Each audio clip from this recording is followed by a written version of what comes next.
Hello friends, আলোদের সাথে চ্যানেলে তোমাদের স্বাগত। আজকে আমরা মাধ্যমিক গণিত অধ্যায় 19 বিভিন্ন ঘনবস্তু সংক্রান্ত বাস্তব সমস্যা চ্যাপ্টারের সম্পর্কে অঙ্ক করব। ঠিক আছে, তোমরা ঘনবস্তু সম্পর্কে অনেক আগে থেকেই অবগত আছো যে ঘনবস্তু মানে কি, যে বস্তু কিছুটা জায়গা দখল করবে, যার দৈর্ঘ্য প্রস্থ উচ্চতা থাকবে, সেই হবে ঘনবস্তু। দৈর্ঘ্য প্রস্থ উচ্চতা থাকবে এবং কিছুটা জায়গা দখল করে থাকবে, তখন সেটা হবে ঘনবস্তু। ঠিক আছে, যেমন হচ্ছে কয়েকটা ঘনবস্তুর নাম কি, চোঙ, ঠিক আছে, শঙ্কু, গোলক, ঘনক, আয়ত ঘনক, ঘনক দুরকম হয়। ঠিক আছে, ধ্যান দিয়ে দেখো এখানে, নাহলে অবস্থা খারাপ হবে। কখানা ঘনবস্তু লিখেছি আমি? চারখানা। এই চারখানা ঘনবস্তুর সমস্ত সূত্র জানতে হবে, তবেই অঙ্ক হবে। কারণ এই চ্যাপ্টারে এই ঘনবস্তুকে মিক্সড করে প্রশ্ন দিবে। ঠিক আছে, কখনো দেখা যাবে শঙ্কুর সঙ্গে চোঙ একসঙ্গে অ্যাটাচ হয়ে আছে, বলে আয়তন বের করো, তখন পার্টস পার্টস করে আয়তন বার করতে হবে। কখনো দেখা গেল যে ঘনকের সঙ্গে দিয়ে দিয়েছে, ঘনকের সঙ্গে শঙ্কুর একটা অ্যাটাচমেন্ট করে দিয়েছে, নিয়ে বক্রতলের ক্ষেত্রফল বার করতে বললো, তাহলে দুজনেরই ফর্মুলা লাগবে। এখানে ভেঙে ভেঙে বার করতে হবে, যোগ করতে হবে, তাহলে ফর্মুলা আগে জানতে হবে। চোঙের আকৃতি কেমন হয়? এরকম পাইপের মতো হয়। ঠিক আছে, শঙ্কুর আকৃতি কেমন হয়? এরকম টোপরের মতো হয়। গোলকের আকৃতি তো ফুটবল একটা গোলক। ঠিক আছে, এমন লাগে শুধু বৃত্তর মতন হবে, ফুটবল ধরো, এটা ফুটবল গোলক। আর ঘনকের উদাহরণ এরকম ঘনক হয়, চারটি বাহু দৈর্ঘ্য সমান, বাক্সের মতো দেখতে, ঘনবস্তু, ঘনক। এবার প্রত্যেকের ফর্মুলা জানতে হবে। কি ফর্মুলা? যেমন ক্ষেত্রফলের ফর্মুলা আর আয়তনের ফর্মুলা জানতে হবে। ঠিক আছে, প্রথমে যে চোঙের যদি আমরা বলি যে বক্রতলের ক্ষেত্রফল, ঠিক আছে, চোঙের বক্রতল আর সমগ্রতলের ক্ষেত্রফল একই হয়। সমগ্রতল আর বক্রতল একই ক্ষেত্রফল হয়। ফর্মুলা কি? এটা হচ্ছে 2πr/h। বুঝা গেল? চোঙের সমগ্রতল বা বক্রতল একই ফর্মুলা, 2πr/h। তারপরে আয়তন কি হয়?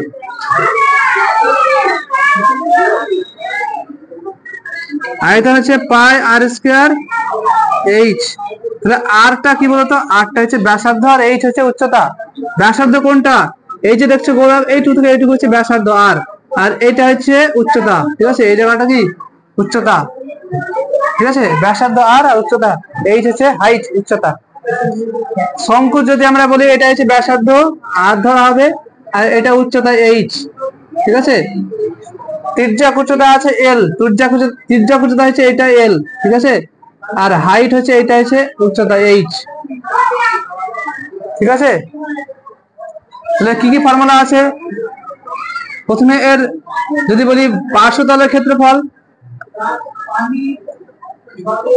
পার্শ্বতলের মানে এই যে পার্শ্বতলটা, শুধু পার্শ্বতলের ক্ষেত্রফল কি হবে? πr/l। ঠিক আছে, দেখো উচ্চতা লাগেনি, শুধুমাত্র পাই আর আর আর এল, তির্যক উচ্চতা আর ব্যাসার্ধ দিয়ে হয়ে গেছে পার্শ্বতলের ক্ষেত্রফল। যদি বলা হয় সমগ্রতলের ক্ষেত্রফল,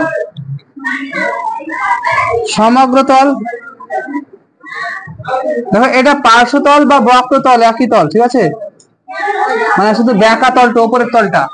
যখন আমি বলবো যে সমগ্রতলের ক্ষেত্রফল, তখন উপরের তল যুক্ত নিচের তলটা, নিচের তলের ক্ষেত্রফল πr² হয়, কারণ নিচের তলটা হচ্ছে বৃত্ত, বৃত্তের ক্ষেত্রফল হচ্ছে πr²। তাই সমগ্রতলে এই বক্রতলের সঙ্গে πr² যোগ হয়ে যাবে। সমগ্রতলের ক্ষেত্রফলটা কি? πr/l যুক্ত πr²। যদি এখানে πr কমন নেওয়া হয়, তাহলে কি থাকবে দেখো তো? এখানে এল পড়ে থাকবে, প্লাস এখানে আর পড়ে থাকবে। ঠিক আছে, এটা ফর্মুলা। এরপরে যদি এবার আয়তনে বলি ফর্মুলা, আয়তন তো একটাই ফর্মুলা, আয়তনের সবারই একটা ফর্মুলা হয়। এবার ব্যাপারটা হচ্ছে এর গোলকের ক্ষেত্রে দুটো ফর্মুলা হয়, একটা অর্ধ গোলক, অর্ধ আয়তন, অর্ধেক আয়তন, আর ফুল আয়তন হয়। সেরকম ঘনকের একটাই হয়, অর্ধেক হয় না। অর্ধেক শুধু গোলাকারই হয়, আর এদের অর্ধেক সাধারণত করি না আমরা। তাহলে এবার গোলকের যদি সরি আয়তনটা বার করা আগে। শঙ্কুর আয়তনের ফর্মুলা কি? আয়তন হচ্ছে 1/3 লাগাতে হবে নি পাই আর স্কয়ার এইচ।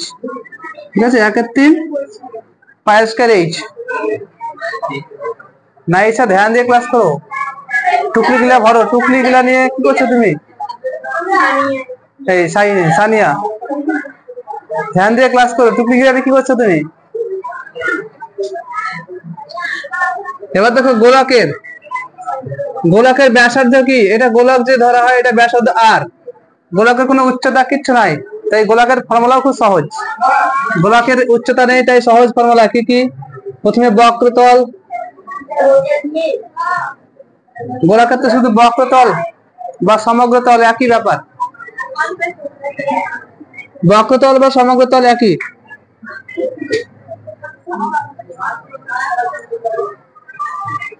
ফর্মুলাটা কি? 4 পাই আর স্কয়ার এইচ। ঠিক আছে, সমগ্র তল বা বক্রতলের ক্ষেত্রফল 4 পাই আর স্কয়ার, আর এইচ কোথা থেকে এসেছে? 4 পাই আর স্কয়ার কি হবে? 4 পাই আর স্কয়ার, এইচ তো না, শুধু আর স্কয়ার। ঠিক আছে, কারণ এটা দেখো 4 কেন আসছে? কারণ একটা বৃত্তকে দেখো 4 ভাগে ভাগ করা যায়, হ্যাঁ, তার জন্য আরটা 4 বার আসছে। এখানে আর, এখানে আর, এখানে এখানে আর, এরকম ধরতে পারো। তাহলে এদের কি 4টে নাই? এদের এই 3, এদের একটা ভাগ আছে, ধরতে হবে 3 কোণাটা একটা ভাগ, এরকম ধরবা, তাহলে উপায় নাই। কারণ ওদের একটা মাথায় বুঝে গেছে 1/3, 4 ভাগের মধ্যে 3 ভাগ আছে, উপরে মাথাটা 3 ভাগ, 1 ভাগ নাই, মানে 3 ভাগ নাই, তাই এরকম ফর্মুলা ধরতে হবে। মনে রাখার ট্রিক্স এগুলো। 4 পাই আর স্কয়ার সমগ্র তলের ক্ষেত্রফল। আর আয়তনের ফর্মুলা, ঠিক আছে, আয়তন হচ্ছে কি? 4/3 পাই আর কিউব, পাই আর কিউব। এইচ হবে না, এখানে এইচ তো নাই। এবার দেখো এটা তো ফুল আয়তন ছিল, এবার অর্ধেক যদি হয় তাহলে অর্ধেক হয়ে যাবে এদের। অর্ধগোলকের সমগ্র তলের ক্ষেত্রফল কি? আগে অর্ধগোলকের বক্রতল ক্ষেত্রফল। অর্ধগোলকের বক্রতল হচ্ছে অর্ধেক, কথা বুঝতে পারছো কিনা? 4 পাই আর স্কয়ার অর্ধেক কত হয়? 2 পাই আর স্কয়ার।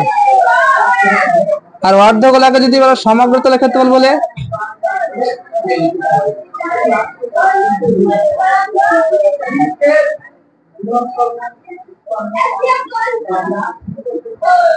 অর্ধগোলকের সমগ্র তলটা কিন্তু দেখো, বুঝে ব্যাপারটা। একটা গোলককে যদি অর্ধেক করে নেওয়া হয় এভাবে, তাহলে প্রথমে দেখো এই উপরের তলটা তো 2 পাই আর স্কয়ার অর্ধেক হলো, কিন্তু একটা এক্সট্রা তল বেড়ে গেল ওর কাটার সময়, একটা উপরের তলটা আর নিচে একটা তল বেড়ে গেল অর্ধেক। ওই অর্ধেক তলটা ক্ষেত্রফল আবার যোগ করতে হবে, মানে পাই আর স্কয়ার যোগ করতে হবে। ঠিক আছে,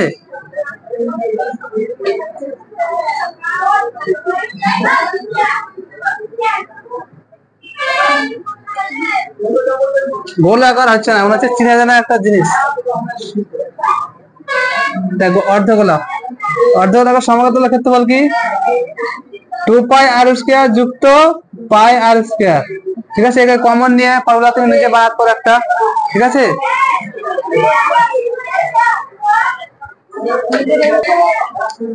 আর অর্ধগোলকের যে আয়তনটা হয়, আয়তন একটাই হয় অর্ধগোলকের আয়তন, আলাদা কোনো স্পেশাল ভাবে কিচ্ছু হয় না, আয়তন সবসময় অর্ধেক হয়। তাহলে আয়তনটা কি অর্ধগোলকের?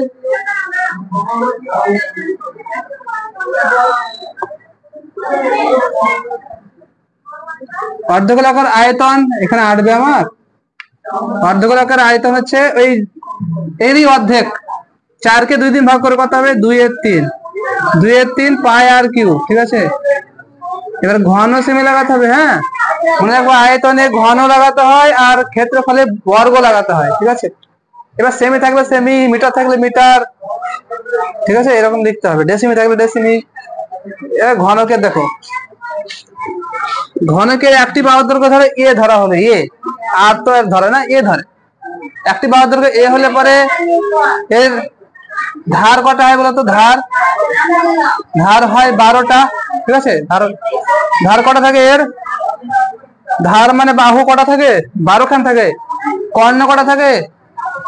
কর্ণ থাকে 4টি, শীর্ষবিন্দু থাকে কটা? শীর্ষবিন্দু দেখো এই ফোটা ফোটা গুলা, এই ফোটা ফোটা কটা আছে? কোনায় কোনায় ফোটা গুলা 8টা আছে, তাই শীর্ষবিন্দু 8 হবে। ঠিক আছে, শীর্ষবিন্দু 8। তারপরে ধার কর্ণ শীর্ষবিন্দু হলো, আর তল, তল কটা আছে? তল আছে 6টি। ঠিক আছে, এই ডেটা গুলো জানতে হবে, এগুলো পরীক্ষায় পড়ে। এবার ফর্মুলা, আয়তনের ফর্মুলা কি? আগে ক্ষেত্রফলের ফর্মুলা দেখো। ক্ষেত্রফল হচ্ছে এর বক্র বা পার্শ্বতল ক্ষেত্রফল। পার্শ্বতল বললে পরে কোন পার্শ্বতল? একটা পার্শ্বতল তো a স্কয়ার, 6টা পার্শ্বতল 6a স্কয়ার। ঠিক আছে, একটা পার্শ্বতল বললে a স্কয়ার, কারণ বাহু গুণিত বাহু a স্কয়ার। ক্ষেত্রফল, ক্ষেত্রফল তো a স্কয়ার, কিন্তু এবার এটা একটা হলো। এবার সমগ্রতল বললে পরে, সমগ্র বললে 6a স্কয়ার, সমগ্রতল 6a স্কয়ার, 6টা তল আছে, 6টা স্কয়ার হলো। ঠিক আছে, আর আয়তন একটাই। আয়তন কি? আয়তনের ফর্মুলা হচ্ছে a কিউব। ঠিক আছে, বাস সমস্ত ফর্মুলা কমপ্লিট। আয়ত ঘনের সেই একই ফর্মুলা, কিন্তু এখানে একটু আলাদা আছে। আয়ত ঘনটা পরে আঁকছি, তাহলে এই চ্যাপ্টারে যত রকম ফর্মুলা সব ক্লিয়ার হয়ে যাবে। এবার ফাঁপা ব্যাপার আছে, ফাঁপা চোঙের একটা ফর্মুলা আছে। আবার ফাঁপা চোঙ যদি হয় তাহলে ব্যাসার্ধ কমা বড়া হয়, দুটো ব্যাসার্ধ হয়, বাইরের ভেতরের, মানে অন্ত ব্যাসার্ধ বহি ব্যাসার্ধ, এই জন্য ফর্মুলা আলাদা হয়। এই চ্যাপ্টারে কিছু ফর্মুলা বেশি জটিল আছে, তাছাড়া কিচ্ছু নাই।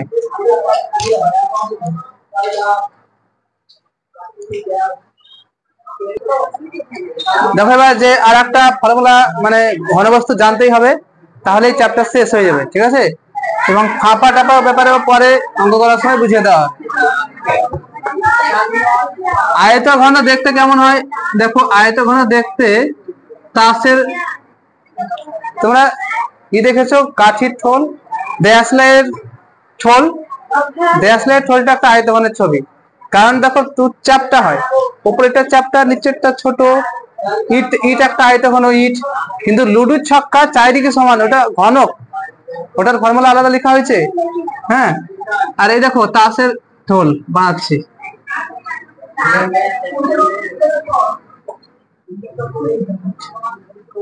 ঘনক আর আয়ত ঘনক দেখতে একই, ধার শীর্ষবিন্দু কর্ণ সব একই, কিন্তু ফর্মুলা আলাদা, ওদের ক্ষেত্রফল আলাদা এবং আয়তনের ফর্মুলা আলাদা। তাহলে প্রথমে কি, এর ধার সমান কটি? 12টি। ঠিক আছে, তল কটি? তল 6টি, সব সমতল।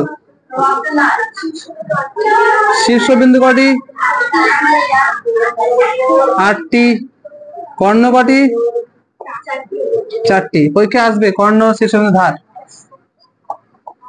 তারপরে এদের দেখো এবার ক্ষেত্রফল।